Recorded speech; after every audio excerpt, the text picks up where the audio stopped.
그 세계유산 영향평가를 받을 수 없는 사정이 있습니다. 지금 이제 시중에서는 뭐 절충안으로 세계유산 영향평가를 받으면 되지 않느냐 이런 의견을 제시하는 분들이 늘어나고 있습니다. 이제 공론화가 되기 시작하는 거죠. 그런데 저희가 받고 싶어도 받을 수 없는 이유가요, 이게 법률상 세계유산 영향평가 대상이 아닙니다. 국내법적으로.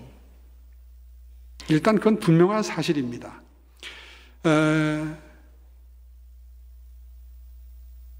이렇게 설명드리면 아마 쉬울 것 같아요. 세계유산법 11조의 2를 보면은 세계유산지구에서 대상 사업을 하려는 자는 세계유산 영향평가를 실시하여야 한다 이래 놓고는 그 밑에 유산지구는 설명을 보니까 세계유산구역하고 완충구역이 포함된 구역입니다. 근데 이 완충구역이 어디까지인지를 아직 고시를 하지 않았어요.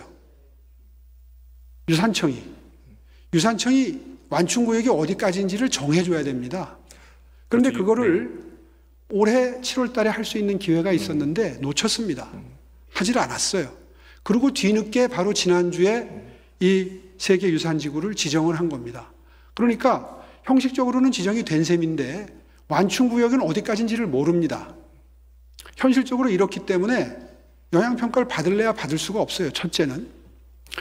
두 번째는 이제 해석을 하건대 그동안에 국가유산청이 유네스코에 계속 보고서를 냈어요. 종묘에 대해서. 그 보고서상 종묘 경계로부터 100m 내 지역을 보호관리 범위로 명시를 하고 있습니다.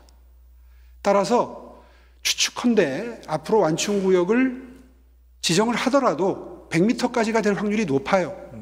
아직은 안 했지만 확률이 높아요. 저희들이 보기에는. 근데 지금 이 세운사구역은 180m 바깥에 있거든요.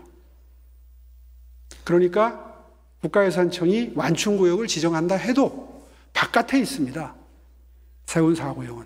그러니 영향평가를 받아야 될 권역 밖에 있는 셈입니다. 서울시는 법에 근거해서 행정을 해야 될 의무와 책임이 있습니다. 법치 행정을 해야죠. 그래서 법적으로 영향평가가 아닌 부분에 대해서 영향평가를 받으라고 국가유산청이 저희에게 요청을 하는 셈이 됩니다. 최근에 뭐 유네스코가 그렇게 요청을 해왔다 이런 명분을 가지고.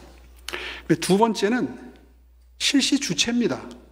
법령상 세계유산평가의 실시 주체는 사업시행자인 SH공사입니다. 그런데 이걸 청구를 하려면 주민대표회의의 동의를 받아야 됩니다.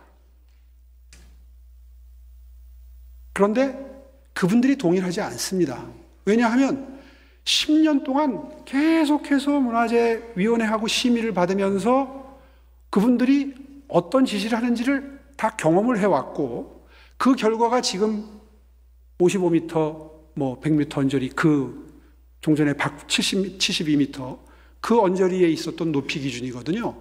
그러니까 이분들은 영향평가를 받는다 해도 우리 문화재청이나 우리 문화재심의위원들의 입장은 불을 보듯 뻔하다는 걸 알고 계십니다. 그분들이 영향평가에 동의해 주시겠습니까?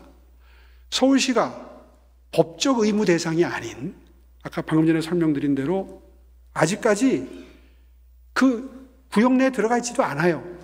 법적으로 영향평가를 받도록 돼 있는 구역도 아닌 바깥에 있는 것을 주민들께 받으라고 강요를 할 수도 없는 것이고, 설사 강요를 할 수 있다 하더라도 그 주민협의체에서 동의를 하지 않으면 영향평가를 신청할 수가 없어요. 그런데 자꾸 여론전을 하고 있는 겁니다. 영향평가를 받아야 된다고. 세 번째, 그러면 영향평가사가 어떤 심의 절차를 거치게 되느냐. 처음에 받으면, 영향평가를 받게 되면 통상의경에 용역을 줍니다.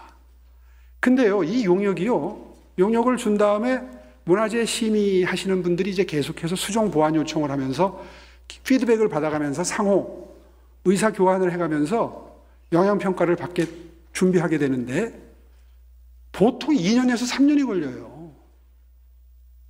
저희들이 왜 2년에서 3년이 걸린다고 이야기를 하느냐 하면 진주의 공산성의 경우에 2년 7개월, 공산성의 구터미널 부지 복합개발은 2년 4개월이 걸렸고요. 고양 창릉의 공공주택 사업은 지금 4년째 진행 중입니다. 빨리 안 해줘요. 국가유산청은 급할 게 전혀 없습니다. 주민들의 이해관계, 피눈물 나는 주민들의 이해관계, 늦어지면 그게 다 금융비용이거든요. 아까 제가 연간 520억이래나 뭐 그렇게 나온다는 게 이제 예상이 된다고 주민들은 주장을 하는데, 실제로 저희들이 점검을 해보니까 그 정도가 이자 비용으로 들어갑니다. 1년 끌면 500억이 그냥 나가는 거예요. 이자로만. 기회비용은 말할 것도 없고. 이게 시간 끌면서 기간이 한 10년 늘어지면서 그동안 건축비 올랐죠. 자재비 올랐죠. 지금 이 세운 4구역 주민들은 피눈물이 납니다. 재산상의 손해가 이만저만이 아니에요. 국가유산청이 그거에 대해서 한 번도 책임 있는 답변을 한 적이 없습니다. 그냥 서울시에만 계속 일을 미루는 겁니다. 그리고 때때로는 본인들은 직접 그 주민들과 협의 대상이 아니라고 또 공문도 보냅니다. 그러니까 한마디로 서울시하고 대화하라 이거예요. 그러니까 원인 제공은 국가유산 때문에 이런 일이 벌어지는 원인 제공은 국가유산청이 하면서 이 일은 전부 서울시로 전가시키는 겁니다. 10년 동안을 논의해왔는데 이제 와서 다시 2년 내지 3년, 빠르면 2년 내지 3년, 4년도 걸리는 영향평가를 받아라. 그리고 그 비용 분담도 영향평가, 지금 이자 비용만 말씀드린 거고요. 영향평가 받는 비용이 또 들어가지 않습니까? 그것도 부담을 해야 됩니다. 이런 일을 계속해서 영향평가를 받아라 라고만 얘기를 합니다. 마치 그게 중립적인 의견인 것처럼. 근데 결국 영향평가의 결론도 국가유산청이 입김이 강하게 작용할 수밖에 없는 구조입니다. 보통 유네스코가 세계유산 영향평가를 받으라고 하면은 한다. 이거에 응해라. 이렇게 얘기를 하면 유네스코가 영향평가를 해주는 걸로 모두들 착각을 하십니다. 그런데 그게 아니라 우리 국가유산청이 그 기초작업을 다 해서 보내는 겁니다. 어떤 결론을 낼지 예상이 되지 않습니까? 그런데 마치 객관적인 제안을 하는 것처럼 영향평가를 받아라 이렇게 얘기를 합니다. 이 주민들이 동의할 수 있겠습니까? 주민들은 벌써 10년, 20년째 기다리고 있습니다, 지금. 그런데 또다시 2년 내지 3년 내지 4년을 기다려라. 글쎄요. 지금까지 제 설명을 들으면 이게 가능한 얘기입니까?